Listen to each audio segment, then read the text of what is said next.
Hey guys, Ramsey here. Welcome to another video. Today we are going to do a full review. So if you know my situation, you know that I'm trying to review some of the fragrances I have full bottles of because I just don't know if I'm going to be able to keep my whole collection or what's going on. So if you know my personal situation, you know that this channel, we're going to see some more reviews probably as the weeks and months go on. Just because of the uncertainty, because if I lose some, I want to make sure that I'm able to at least give my thoughts for you guys. And today, we are going to talk about a discontinued version of a Roja Parfum, and this is called Oligarch. Now, this is the Eau de Parfum version. What they ended up doing is they discontinued this, and then in 2022, they tried to release Oligarch Parfum, because as if the EDP wasn't good enough. And then whenever the war in Ukraine ended up beginning, they discontinued Oligarch because one person in San Francisco was offended, of course. And so they renamed it Isola Blue. So that's sort of the backstory. So this Oligarch version from 2016 is technically discontinued. Actually, I don't know if they make these EDPs at all with this sort of golden cap, or if it's all the Swarovski crystal Parfum versions now. But anyways, enough about that. Before we get into this, I actually want to do some unboxings because it's been a while and I went to go check my P.O. box and I had some things. So first of all, this is from a friend and the friend wants to remain anonymous. So I won't say who it's from, but I will just say it is a perfume god person who, if you knew how much stuff he sent me periodically over the years, I guess it has been almost a couple years now, then you would recognize his name because he has constantly sent me stuff to keep my nose fresh. And this is one of them. And this is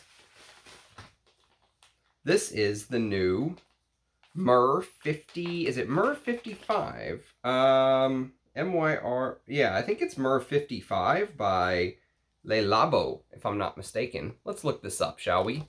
Myrrhe 55. Come on, Ramsey. M-Y-R-R-H. Myrrhe 55. Yes, it is. It's the new release from Le Labo. It's a floral chypre with jasmine. Oh, God. Am I going to be able to get this out without opening this? Maybe not. I might have to open the damn thing. Okay. Here we go. There we go. Myrrhe 55 from Le Labo. So I think this is a 1.5 ml sample is how Le Labo does it. They should really do 2 mls. Cheap bastards. So this is Myrrhe 55, and it is jasmine, musk, myrrhe, patchouli, ambergris, and oud. If you follow my channel, you know Le Labo is a house I never talk about, mostly because I own 0 of their bottles. I do have a decant of 1 or 2 of their fragrances, but not a house that really truly I have dived into on the channel, just because it's one of those houses that never really truly interested me. Apparently, this is an exclusive to Shanghai. So anyways, this will be an interesting one to talk about on the channel. So thank you, my friend, my perfume god person. So you'll go right here at the front of my never-ending list of fragrances to talk about on the channel. Actually, you know what? I'm going to put it back in the little baggie so I can also show off the... little Myrrhe 55 thing that it came in. Okay. You're just going to have to live right here for now until you get all sorted out. Okay, so Myrrhe 55. And then we've got this. And I actually have no clue what this is. There is a third box that I do have an idea what it is, but this one is, I'm completely oblivious to what this is. I have no clue. Oh, wow. So, I did not order this. So somebody ordered this for me and sent it to me. Very kind of them. Aromatics Elixer. This is actually a fragrance I've been wanting to smell for a long, long time. Aromatics Elixer. It's actually a fragrance from Bernard Chant, if I'm not mistaken. And what did they send me? Simply Belle. I don't think anyone cares about these things that they include in there for free almost ever. But yeah, somebody did a good deed. and figured they would send me aromatic. I didn't buy this, so and there's no name on the thing either. It's addressed to Ramsey the Ram. So there you go. Whoever you are, my unknown hero of the fragrance world, thank you for the Aromatics Elixir. That will be a lot of fun to sort of dive into. Aromatics Elixir. I can't type. Aromatics Elixir. 1971. It is a Bernard Chant. And apparently it's supposed to smell like Aramis 900, which I have a bottle of Aramis 900 from 73. So this is one of those fragrances that Bernard Chant sort of did one of his usual, let's say, you know, he'll release a fragrance for a woman, then he released a fragrance for a man, but they both sort of have a similarity. He did the same thing with the original Aramis from 1964, and then in 1969 he released this for women, which is Azure, and I think they have some similarity to each other. It's just, oh God, this fragrance, man. But anyways, stay on track here. So yes, here, let's just open this damn thing, shall we? Let's open Aromatics Elixir. So this is one that multiple people have told me, you have to get it. It's one of the best sort of spicy floral chypres money can buy. Even in its current form, it's very, very good, that kind of thing. So here it is. Clinique's Aromatics Elixir. Very fine gift. A very fine gift. Thank you. Even in the modern, I'm sure it's fantastic. Even in the modern, I'm sure it's just absolutely fantastic. There it is. So thank you to whoever you are that sent this my way. You will go to the box graveyard and you will find a place on the shelf. I'm running out of places on the shelf. How about right, yeah. Okay. Actually, that may not work. It will work. We're going to make it work. Okay. So, let us open the final box. Now, this, I do have an idea of what it is. It should be a Tom Ford, because this is also a gift from a friend, but I actually know what it is this time. Let's see. This is supposed to be a discontinued Tom Ford. Don't ask me why I felt like doing that. And I think that's exactly what this is. Alright, here we go. Ah! I am excited about this one. You have no idea. I've been hunting this bottle forever, and it literally fell in my lap for free. So thank you to who you are. I basically sent 5 mils of a couple fragrances that this fine chap wanted to smell, and he said, hey man, I've got a partial of this, you can just have it. I was like, dude, that is very, very kind of you. This is Tom Ford Extreme. Oh, I've been looking for this forever. I'm excited to have this. Very, very excited to have Tom Ford Extreme, because I love the original Tom Ford for men. I'll have to review that one day as well. This one came out in 2007, right along with the, when Tom Ford launched his brand, he launched the original Tom Ford for men, and he launched this side by side, and this is Tom Ford Extreme. This was done by Pierre Negrin and Claude Deer, the perfumer that does all of the fragrances for Zaharoff, Claude Deer. So this is Pierre Negrin and Claude Deer, and look how dark the bottle is. And that's sort of what the fragrance smells like. It's supposed to be a spicy, woody, leathery. There's a truffle note, which Tom Ford was on the truffle note at the time, because I think he used it in Black Orchid as well. And there's some fruits, plums, and figs, and leather and caramel. Maybe one of the only caramel fragrances I'll really end up really loving. But yes, I'm very, very excited about this one. This is discontinued and getting extremely hard to find. So thank you. Thank you. You know who you are. I don't know if batch codes matter, but if they do on this one, it is A25, I believe. And it is in gold. I don't know if that means it's an older one, even on these bottles, or just the private blend. But either way, can't wait. Cannot wait to wear that when it gets cold for you guys and talk about it. Okay, You know I love my Discontinued perfume. All right, you're going to the box graveyard, Tom Ford from N-Box. Okay, so that's the unboxing. So let's get into the meat and potatoes of why most people probably clicked on this video, and that is Roja's Oligarch. Okay, so first of all, let's go back to this name real quick, because I think it was a bad marketing move to discontinue Oligarch. Maybe I'm the only person on earth, you know, who actually liked the name Oligarch, but I did. I actually really liked the name Oligarch.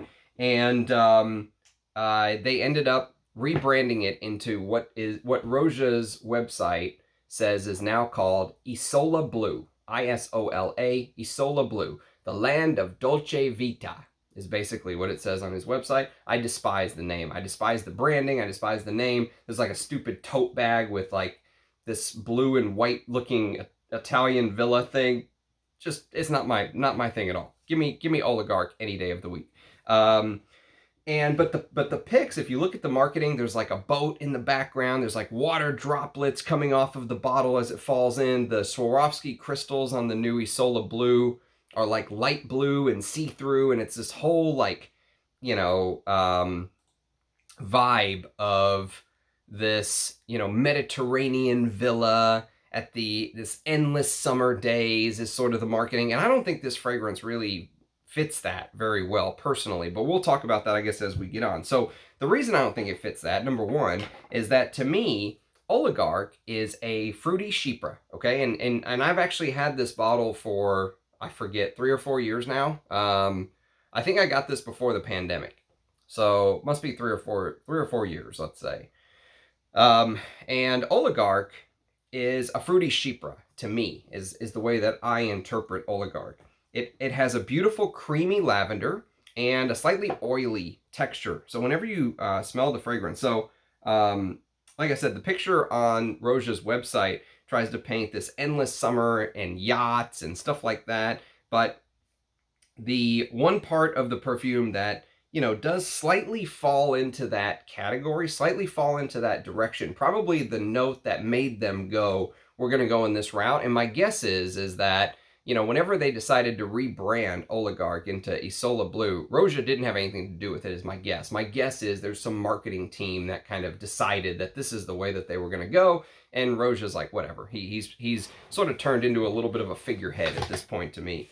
And, you know, they changed the color of the Swarovski crystals and all that stuff, right? But the one note in Oligarch that really is the note I think that they probably took and decided that they were going to go this route is the coconut, because there is a coconut note in here, but I also still don't think it really fits that marketing vibe of Isola Blue, because the coconut note is not the only fruity note. There's like 5 fruity notes in here, and there's also, so there's coconut, there's apple, there's blackcurrant, and there's some florals which have some fruity touches like champaca. We'll talk about that later on. And there's even some berry smells in here. Like, for example, when I smell it, I've got about a 9-hour dry down here. And I've got about a 2.5 hour dry down here.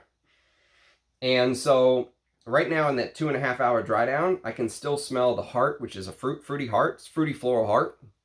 And in that fruity floral heart there, you can really pick up the fruits. And I pick up berries. So there's this berry feel to it, and it smells like blueberries, strawberries, blackberries, raspberries. It really has all of these berry notes covered. Like if you think you're smelling blackberries and you smell this, you'll smell blackberries. If you think you're smelling strawberries, you'll smell strawberries. I mean, it's a really multifaceted. This is a pretty complex fragrance for a citrus heavy perfume. That's one thing I should make sure that I mention.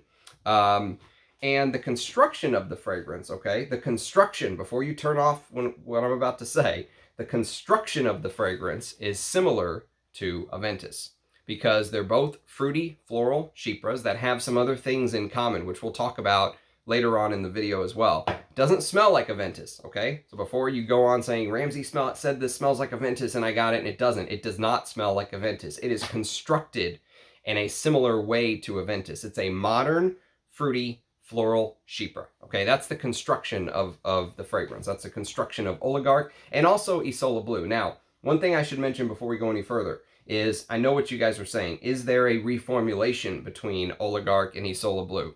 And if you look at the note listings, according to Parfumo, they are identical. So I've never smelled the new Isola Blue, so I can't speak to that. But, you know, apparently they're just identical. It's just a rebranding is the way that Roja sort of, you know, put this out to the public, if you will. I have had some people say Isola Blue is a little bit fresher, is a little bit slightly, you know, aquatic leaning in some aspects, and they don't get that in Oligarch, but that very well could be the marketing playing with what they smell, because what you see and what you smell can sometimes be linked if you let the marketing sort of get to you. So just something I've heard from some folks, but as far as I have never smelled Isola Blue personally, so I can't tell you if there is a, you know, reformulation or just a rebranding. But it is a fruity floral. It's a fruity chypre, basically, and it's a very modern fruity chypre. And so, again, it doesn't smell like Aventus, but it's constructed like Aventus, and both Aventus and Oligarch both have these little masculine touches that, you know, that make it very modern and also make it lean slightly to the masculine side of things. But I think both of these fragrances can easily be worn by women and smell amazing on anyone who wears it. But there are some little touches here and there that make it lean to the masculine side, which we'll talk about here in a little bit. So there's two groups of people when it comes to Oligarch. There's a big debate online, endless debate. People cannot agree when it comes to Oligarch about one thing, and that is, does it smell like Terre de Hermes? And I have to tell you that I am in the camp. So there's two groups of people. There are some people that are like, hell no, absolutely not. You guys are crazy. It doesn't smell anything like Terre de Hermes. And then there's people who basically say, yes, it does smell like Terre de Hermes. I am in the, yes, it does smell like Terre de Hermes. This is my 500 ml Terre de Hermes bottle, which my hand can barely even fit around. And yes, it does have an atomizer on it. Probably one of the coolest bottles in my collection, 500 mils. If you've smelled Terre, or if you smelled the Pure Parfum, this is a bottle from the original year that the Terre de Hermes Parfum came out. 2000, what was it? 9, I think it was. This is a 2009 bottle, or whenever it first came out, of the Pure Parfum. And so if you smelled the Pure Parfum, or if you've smelled Terre, this is the one I think it probably smells closer to, then you'll be in the ballpark, according to me. Now, I fall into the camp of, yes, it does smell a little bit like Terre, or you could even take it back a little bit further, because I think Terre has some similarities to Timbuktu, which is a Bertrand Duchaufour creation. They both have a lot of ISO-E super. You know, they both have this very modern citrusy feeling to them. And I fall into the camp of, yes, this is a Oligarch is basically a Roja'd up version. If you've heard me describe some of Roja's other compositions, like for example, I recently did a review on my favorite Roja of all time, which is Diaghilev, right? Diaghilev is a Roja'd up version of a proper old school chypre, like Mitsuko or Rocha's Femme, or I mentioned Azure, right? Something like that, right? A leathery chypre, animalic leathery chypre. He Roja'd it up. That's the best way I can describe it. If you've ever heard me talk about Fetish, right? Fetish pour Homme is Roja's sort of version of Bel Ami. There's no getting around it. It is. It absolutely is. If you spell Bel Ami, you'll know exactly what I'm talking about. He Roja'd it up. He took it and he Roja'd it up. And, you know, for me, and you could continue to go on. You could say Danger, Parfum pour Homme, is Roja's version of Heritage by Guerlain. So for me, this is Roja's it up, right? Of Terre de Hermes. But you could even go back further, because you know Roja loves his Guerlains. You could say that if you've ever smelled Guerlain's Coriolan, right? This is a very interesting comparison, actually, because this is a chypre that absolutely flopped. This came out in the late 90s, but rumor is that Jean-Paul Guerlain was actually working on this in the 80s at the same time he was working on Darby, right? Guerlain's Darby, which, thank God I have a bottle of that stuff, because that's Hall of Fame juice. Top 10 for me. And this is a chypre that he was sort of working on at the same time, but I actually have a comparison video between this, and then they rebranded it and put it in the L'Arts and Material collection, or whatever the hell they called it, with that square little bottle, the square wood frame bottle that they did. I do have a video on this fragrance, but it's a comparison. But if you've ever smelled Coriolan, you know, it's a very citrusy, type heavy style chypre. There is leather in the base, there's leather in the base in Oligarch, but it's not a hardcore leather fragrance. It's not a big Baroque leather like you would expect in Diaghilev, right? So, you know, there is some precedent, but that's the genre that I would put it in. I would say go from Coriolan to Timbuktu to Terre de Hermes, okay? So I fall into that group. I do think it smells like Terre. I think it actually smells a lot like Terre at sometimes. And if you wanted to, if Terre de Hermes is one of your favorite fragrances of all time, but maybe you wanted to wear like a classier version, right? Like a more complex, classier version, to like a high-end event, right? You want to really wear like a statement maker, you could wear Oligarch to a black tie event or something like that. So the other reason that I have to say that I don't like the name is that Isola Blue, or Oligarch, if you will, same fragrance, there's a component in the floral heart called Champaka. And if you've watched some of my Bortnikov videos, Dmitry Bortnikov loved using Champaka. I've talked about it in those videos. But Champaka has this sort of slightly spicy star anise-like smell. It's also slightly powdery, and it's a beautiful floral vibe that has these hints of this very fruity floral type essence. But I want you to imagine, instead of just like a beautiful fruity floral flower, imagine you're smelling like a caramelized flower. Like imagine you could take the flower and almost caramelize it, turn it into like hay or straw, right? And smell it. And imagine that dry yellow orange. Imagine, you know, Halloween when the grass is turning brown. Grass is brown now in Texas because it's 180 degrees out here. But imagine Halloween, right? The grass is starting to turn brown, and you know, when you walk on it, you can feel it crinkle. There's a little bit of that straw-like feel to Champaka, but with that slightly fruity, floral, powdery, spicy star anise feel to it. And it has a very deep yellow color in my mind. Like when you close your eyes and you try to see it in your mind's eye, Champaka has this very yellowy type feel to it in my head, and it doesn't go with the whole Isola Blue branding to me. It just it's very weird. I don't like the branding at all. So okay, enough bitching. Let's get to the good parts of Oligarch, because there are good parts.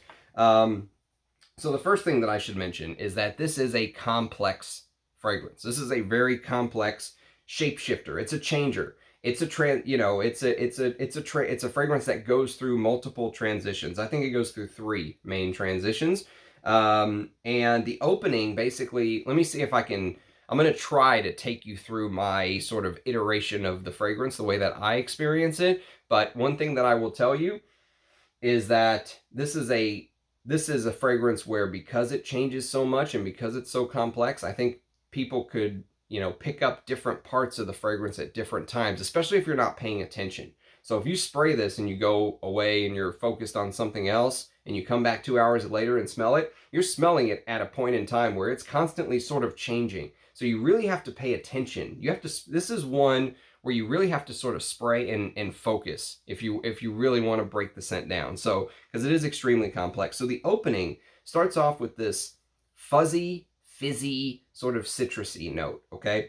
And I want you to imagine like Sprite or 7-Up, right? That bubbly fuzziness with the ice and everything, and the bubbles and the citruses, okay?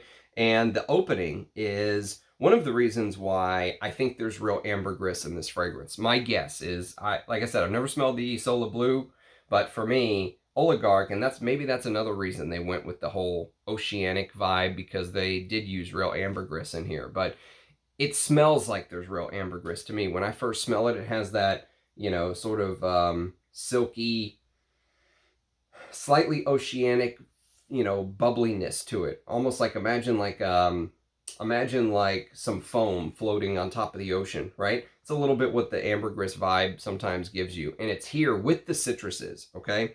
And so that's the reason I think there's real ambergris in here. But even though Roja says there's real ambergris, you have no clue how much he's using, or, you know, whether they still do. I don't know. But my guess is that this one smells like there is, or else there's a very good ambroxan substitute, if you will. And the sprightly, it's a very energetic, sprightly citrus opening. And underneath, there's something that smells green. Now, Roja says there's fresh cut grass smell in this fragrance.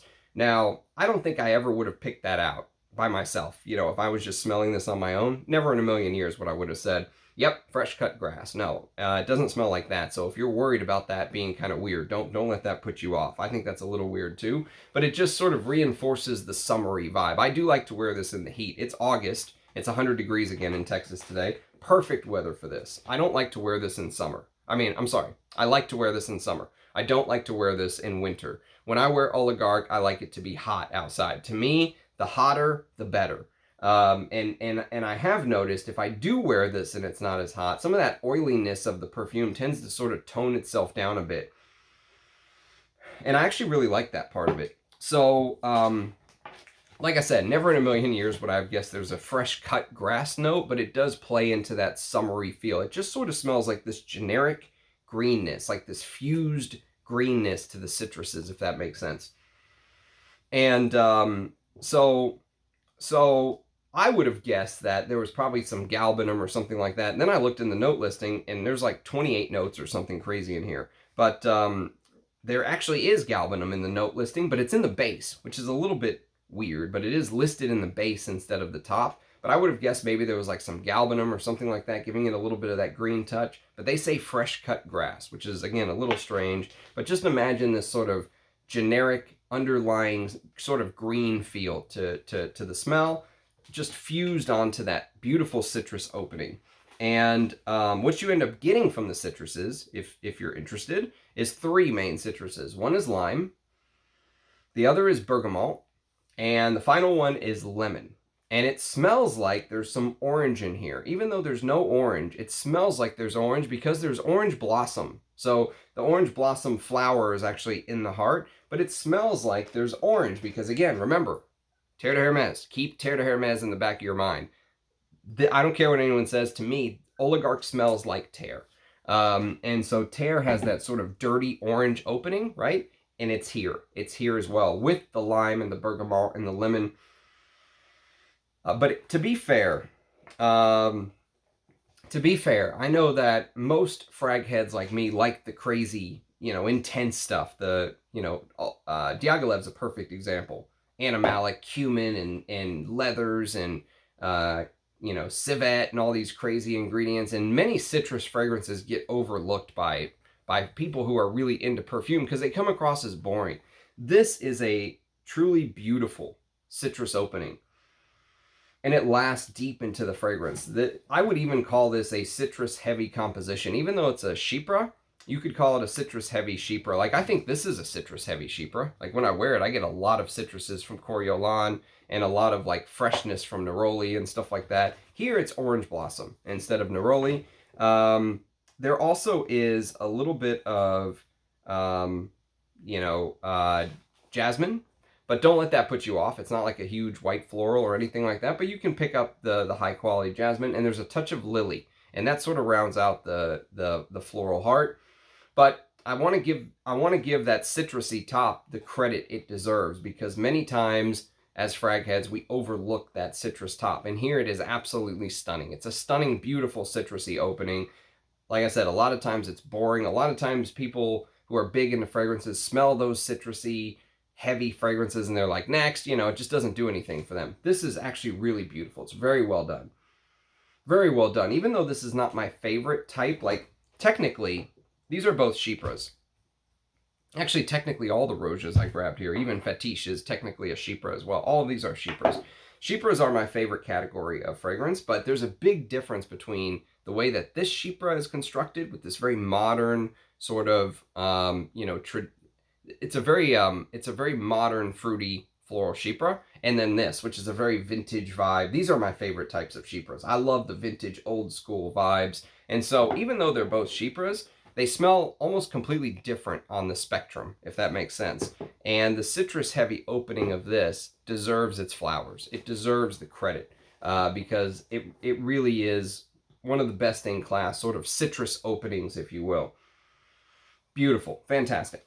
And there's basically 2 notes that they have decided to blend with the citruses to make it lean masculine, because if these 2 notes weren't in here, I would say that the fragrance would be just right down the middle, unisex, right? Because of these 2 notes, it just leans slightly masculine. So if this is the middle, right? And over here is completely masculine and over here is completely feminine. It's just slightly to the masculine side, okay? It's not uber masculine, it's just slightly masculine.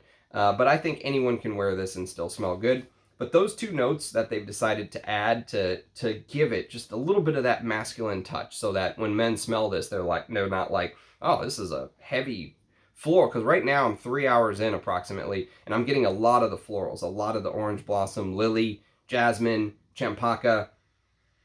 Wouldn't put me off at all because it's a beautiful fragrance, but that opening I think is what really grabs the gentleman in that would wear this, because this is a masculine targeted release, right? And whenever they released Isola Blue, they changed it. So even though they didn't change any of the notes, they no longer made it a masculine release. Oligarch was a masculine release. Isola Blue is unisex now, which that's how most fragrance houses are going. Everything is unisex, which I'm fine with that. Whatever, wear whatever you want. I mean, I just got a bottle of Aromatics Elixer. I'm going to wear the shit out of it. I'm going to wear the piss out of that. But the reality of the situation is it was a masculine release. And what they were thinking when, in my opinion, what they were thinking when they created this is there were two notes they decided to add to make it lean slightly masculine. One is that traditional herbal lavender, and the other is thyme, okay? And thyme in this composition is actually very interesting because it adds a little bit of this old school masculine vibe. So it has this aromatic feel. It makes it feel very aromatic and herbal and slightly leathery. Thyme can actually come across as leathery, which is a little strange, but it can, being that it's an herb, but it can come across as leathery. And it comes across as slightly leathery here. The fragrance never turns truly leathery. Even though there's a leather note in the base, it never turns truly leathery. It's never going to be either of those other leathery, heavy Rojas I showed you. But the leather is there to add a little bit of masculinity, old school masculinity, as is the thyme, as is the lavender. And so the opening is a very modern take. It's a very modern opening with that sort of aromatic, fruity green, citrusy, fizzy blast, right? Beautiful citruses, stunning opening. And like I said, 5-star opening if I haven't driven that point home. So the citruses is the star of the opening and the star of the perfume to me.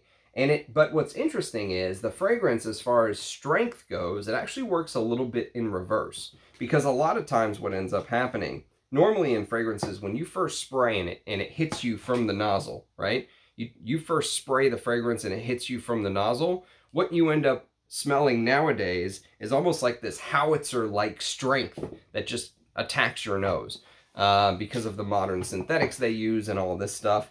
And one of two things either happen. It's going to quickly calm down because they're just trying to grab you in the opening, or they're going to use a ton of modern amber woods and amber max and all this other stuff to keep the longevity of the fragrance going, right?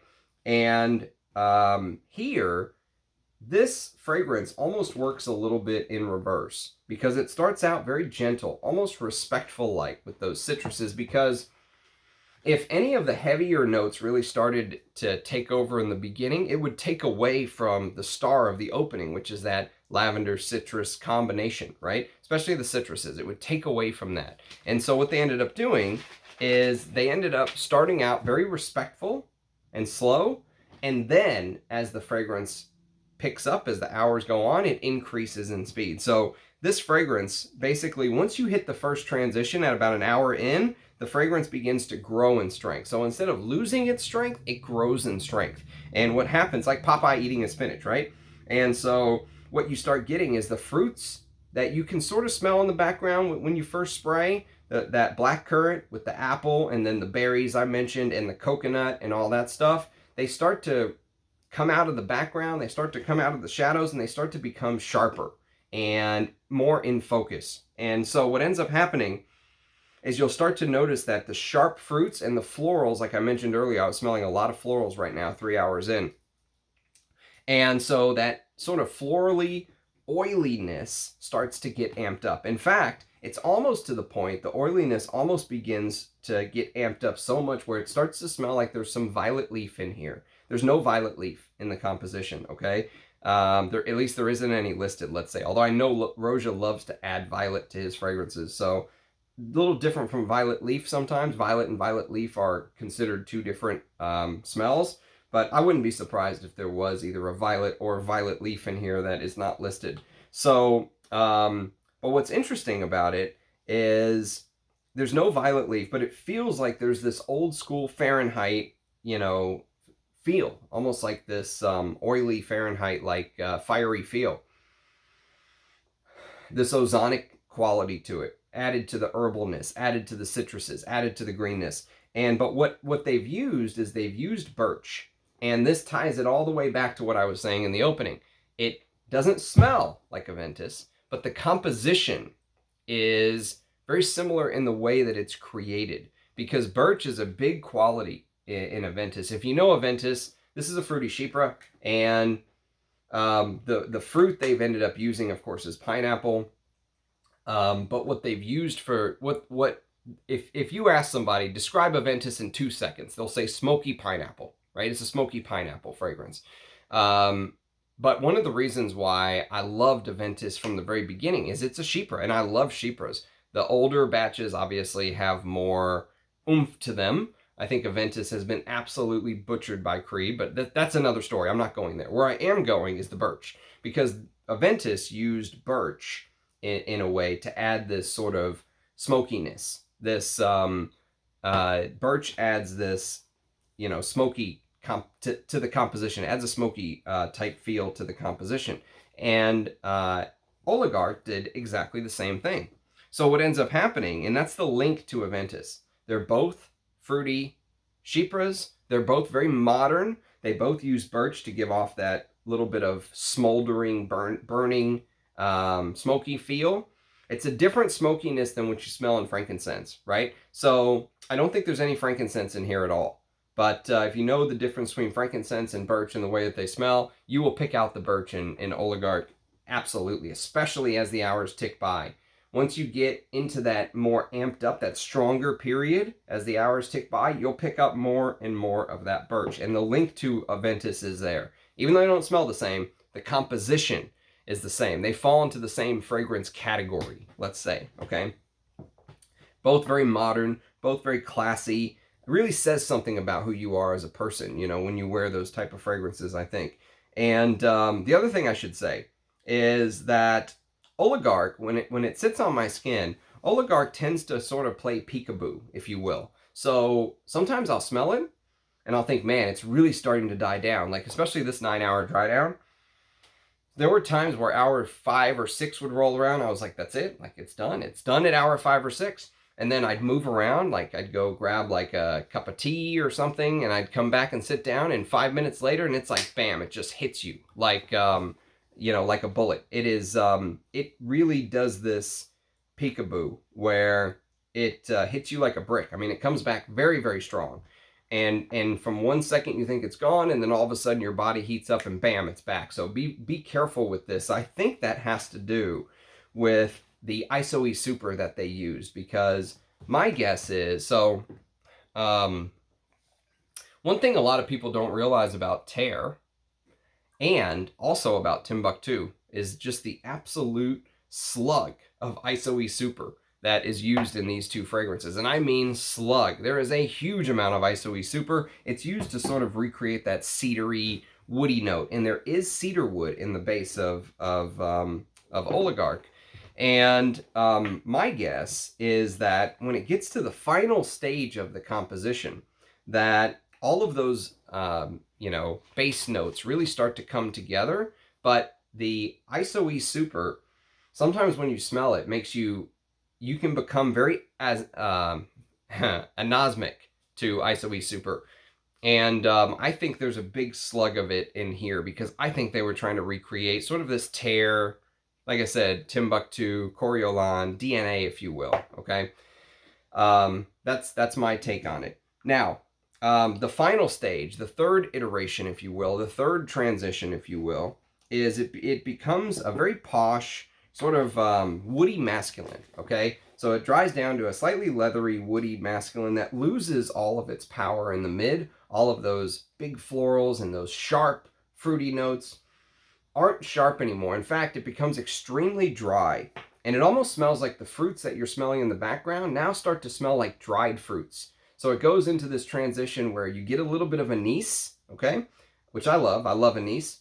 And the patchouli begins to come out even more, the base of patchouli and oak moss, which sort of really keep this to the, again, slightly to the masculine side. A little bit of patchouli and oak moss and mate tea and galbanum start to come to the forefront, along with the warmth of amberiness, and the perfume turns extremely dry. So all of those juicy, succulent, fruits, and also those very realistic citruses, like you just cut in the middle of a lime or a lemon or a bergamot, and juice gets on your hand, that photorealistic citrusiness is gone. It all of a sudden turns extremely dry, slightly leathery. There's a little bit of iris, and if you've ever experienced Roja's fragrances, you know that he tends to sort of overload the base. So his fragrances are base heavy. And I've heard some people complain, I don't want to wait for the base. Well, but how else are you going to make a fragrance that has this many transitions and complexity? The base has to be sort of the foundation. You can't put the pyramid upside down, it won't stay, right?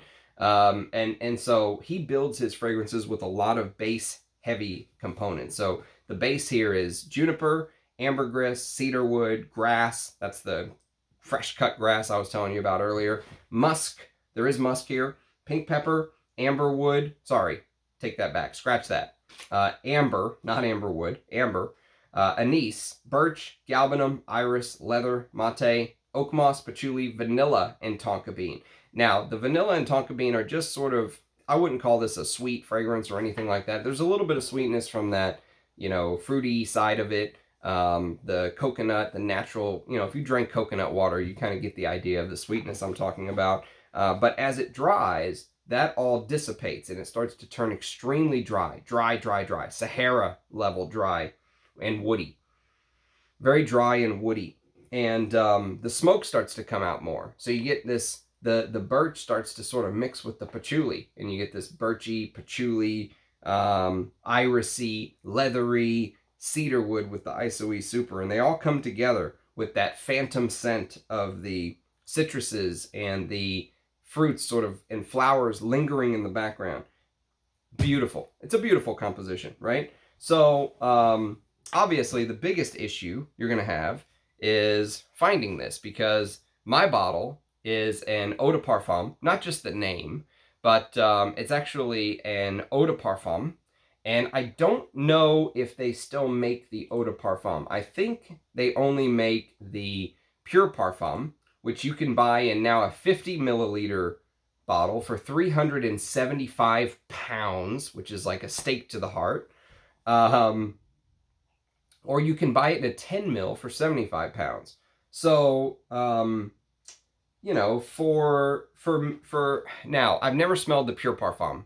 So I honestly don't know if there are differences between the way that the pure parfum smells versus the eau de parfum, which is what I have. And I've been talking good, so now it's time to go back to the bad.